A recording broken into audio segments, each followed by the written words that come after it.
Hello everyone, welcome back to my channel. So today we are going to discuss important articles from the Hindu newspaper. So first article is related to money bill. So first point regarding this article, the Supreme Court which is number of judges amendment bill 2026 को clear कर दिया है by parliament, जो race कर रहा है supreme court के sanction को स्ट्रेंथ टू 38 जजेस। तो सुप्रीम कोर्ट की टोटल स्ट्रेंथ है 38 जजेस, अगर आप इसमें इंक्लूड कर दोगे चीफ जस्टिस ऑफ इंडिया। जो बिल है उसने अट्रैक्ट किया है अटेंशन, क्योंकि जो ट्रीटी है या बिल है उसको ट्रीट किया गया है एज अ मनी बिल। जो बिल आया है जो देता है राज्यसभा को ओनली अ रिकमेंडेटरी रोल, मतलब राज्यसभा का रोल जो मनी बिल में होता है वो केवल रिकमेंडेशन कर सकता है, ना कोई चेंज कर सकता है, ना ही मनी बिल को रिजेक्ट कर सकता है। नेक्स्ट पॉइंट, जो मनी बिल है वो एक special type of financial legislation है जो केवल डील करता है विद द मैटर जैसे कि taxation, government borrowing and the consolidated fund of India. ये एक स्पेशल प्रोसीजर है जो लोकसभा को देता है डिसीजिव रोल, जबकि जो राज्यसभा है केवल वो रिकमेंडेशन दे सकता है with in a limited period of time. Next point, article 110, what is a money bill. तो मनी बिल क्या है? आर्टिकल 110 सब क्लॉज 1 जो डिफाइन करता है money bill as a legislation जो कंटेन करता है provision relating to exclusively to specified financial matter.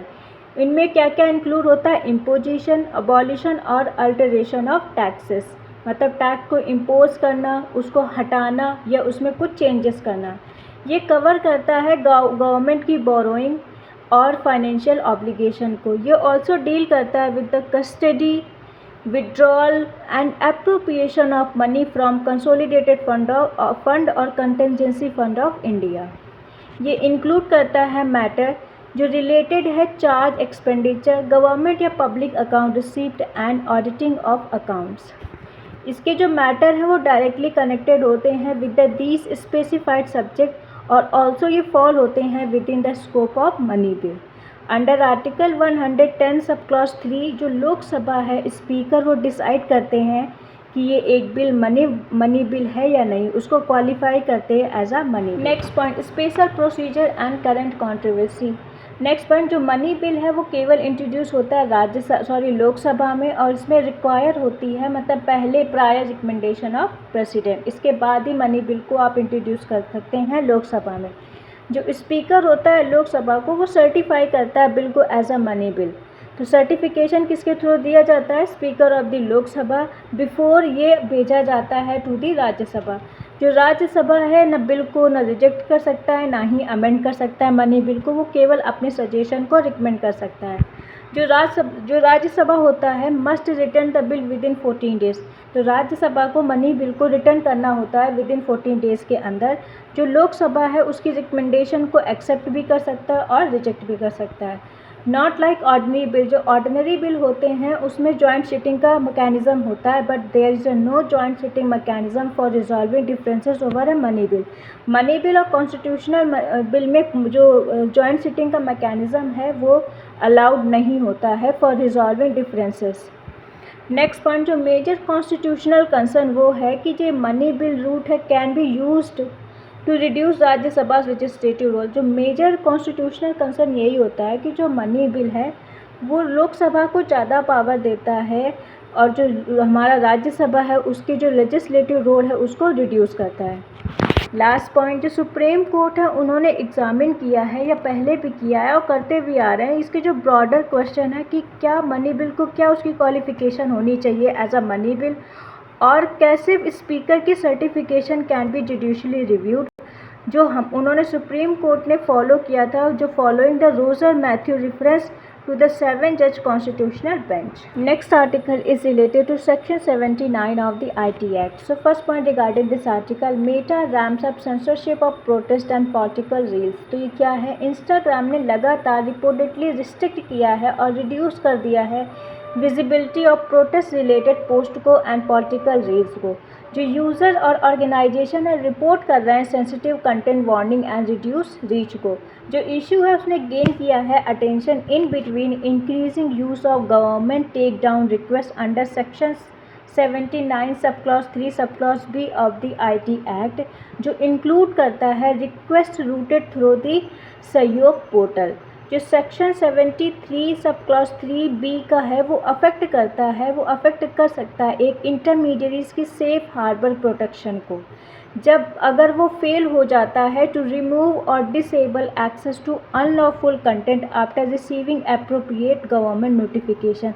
तो ये जो पॉइंट है ये बोल रहा है सेक्शन जो 79 सब क्लॉज 3B होता है ये अफेक्ट करता है इंटरमीडियरी सेफ हार्बर प्रोटेक्शन को। सेफ हार्बर उन इंटरमीडियरीज को प्रोवाइड किया जाता है जैसे सोशल मीडिया किसी कंटेंट को अपलोड करते हैं तो उनको गवर्नमेंट सेफ हार्बर प्रोवाइड करती है कि मान लो कोई भी अनलॉफुल कंटेंट या फिर वल्गर कंटेंट अपलोड होता है तो उसमें जो सोशल मीडिया जो इंटरमीडियरीज होती है उनको एक सेफ हार्बर प्रोटेक्शन होता है कि इस कंटेंट की वजह से उनको दोषी नहीं ठहराया जा सकता है।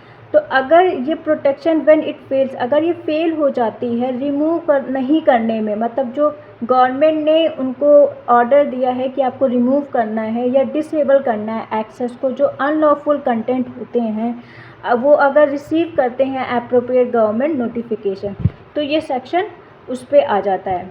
क्रिटिक्स ने आर्ग्यू किया है कि जो मैकेनिज़्म है वो क्रिएट कर सकता है एक पैरेलल कंटेंट रिमूवल सिस्टम को जो रेस कर सकता है concern about transparency, independent oversight and the freedom of speech under article 19 sub clause 1A। Next point, important legal provision क्या है। सेक्शन 69A IT एक्ट 2000 वो इनेबल करता है गवर्नमेंट को कि ऑर्डर करे, ब्लॉक करे और public access to online information on specific ground जैसे कि national security, public order and sovereignty of India. जो सेक्शन 79 है वो प्रोवाइड करता है सेफ हार्बर प्रोटेक्शन किनको, to intermediaries for the third party user generated content को सब्जेक्ट टू प्रिस्क्राइब कंडीशन, मतलब बट कुछ कंडीशन के हिसाब से उनको सेफ हार्बर प्रोटेक्शन प्रोवाइड किया जाता है। Section 79 sub clause 3 sub clause B जो है वो प्रोवाइड करता है एक एक्सेप्शन टू दिस प्रोटेक्शन जब एक इंटरमीडियरी फेल हो जाता है, मतलब वो प्रोवाइड नहीं कर पाता है to act against the unlawful content after receiving a valid government notification. Sahyog portal क्या है, ये एक गवर्नमेंट प्लेटफॉर्म है जिसको यूज़ किया जाता है to communicate content removal notice को to online intermediaries under the existing legal framework. IT rule 2021 क्या है, ये रिक्वायर करता है इंटरमीडियरीज को कि आप फॉलो कीजिए ड्यू डिलिजेंस ऑब्लिगेशन को including action against unlawful information after receiving legal recognise notice knowledge. Next point, Shreya Singhal versus union of India 2015 जो सुप्रीम कोर्ट ने स्ट्रक डाउन कर दिया था, मतलब उसको हटा दिया था, रिजेक्ट कर दिया था section 66A as a unconstitutional, protect किया था freedom of speech and expression under article 19 sub clause 1 sub clause A। White matters, तो ये मैटर क्यों करता है क्योंकि जो सेंट्रल है वो जो सेंट्रल डिबेट है या कोर ऑफ द डिबेट ये है कि वेदर जो faster government driven take down है, जो लगातार गवर्नमेंट इतनी जल्दी टेक डाउन करा रहा है, मे बी जो कंटेंट को हटवा रहा है, मे कैन प्रोटेक्ट कर सकता है पब्लिक ऑर्डर वाइल स्टिल वो प्रिजर्व करता है legitimate political and protest speech को। जो रिसेंट रिस्ट्रिक्शन है ऑन प्रोटेस्ट रिलेटेड कंटेंट को उसने फिर से रिन्यू कर दिया है, call for greater transparency, clear reason for take down. आप क्लियर रीज़न बताइए कि आपने इन कंटेंट को क्यों हटवाया है और इफ़ेक्टिव अपील मैकेनिज़्म को।